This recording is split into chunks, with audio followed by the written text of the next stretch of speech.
Here at home, Senator Joe Lieberman is pushing new legislation, leaving all options on the table to make sure Iran never gets nuclear weapons. The Connecticut senator joining me now. Senator, it just seems that just in the tone and the tenor of things of late, that things have been ratcheting up here. Am I imagining that?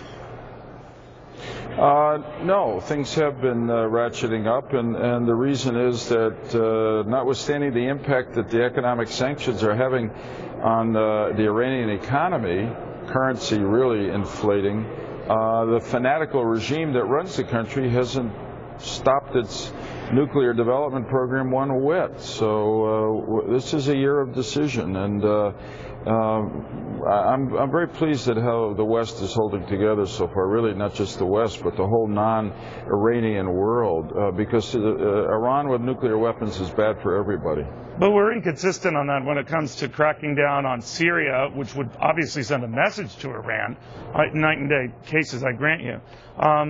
You know, China and Russia say, go slow, go slow.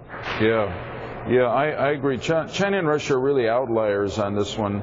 And to me, on the wrong side of history. I think most people you talk to who follow Syria say that the Assad dictatorship is going to end and Assad will go. The question is when.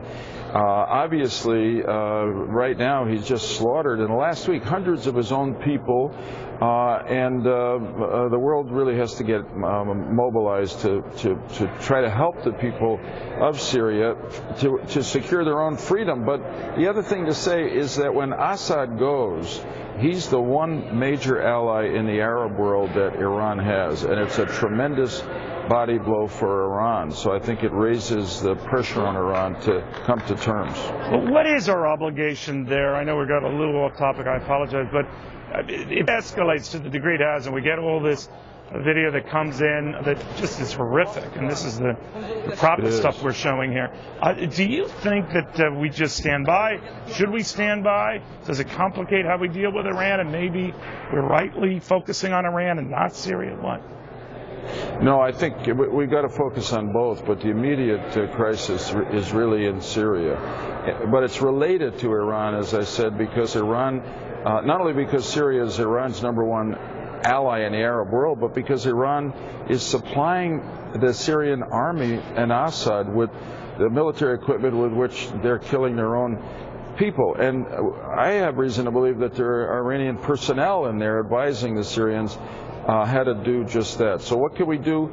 Turkey has shown real leadership here, and they've now put out a call to form an international platform, a contact group, call it what you will, outside of the United Nations, since China and Russia vetoed the Arab League plan to do something about what's going on in Syria last week. And I think they're going to try to meet soon and come up with a common plan.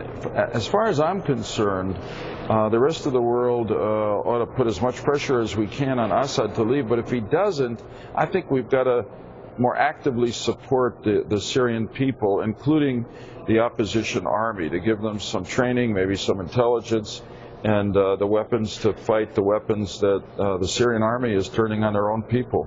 But we're not going to get involved on the ground there. Right. But see, if you're Assad or even in Iran, Ahmadinejad, you are kind of counting, at least in the case of our country, of war fatigue, right? That the Americans would just not be of the appetite for any incursion. Well,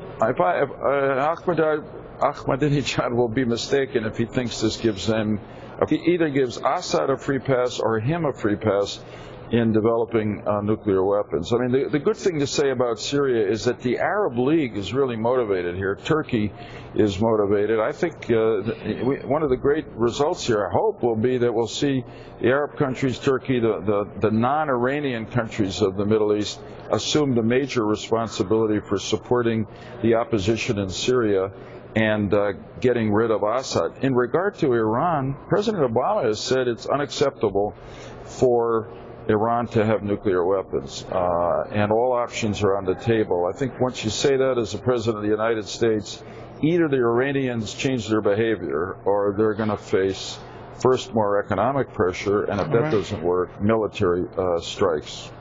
Joe Lieberman, always good seeing you, Senator. Thank you very much. Thank you, Neil. Have a great one. You too.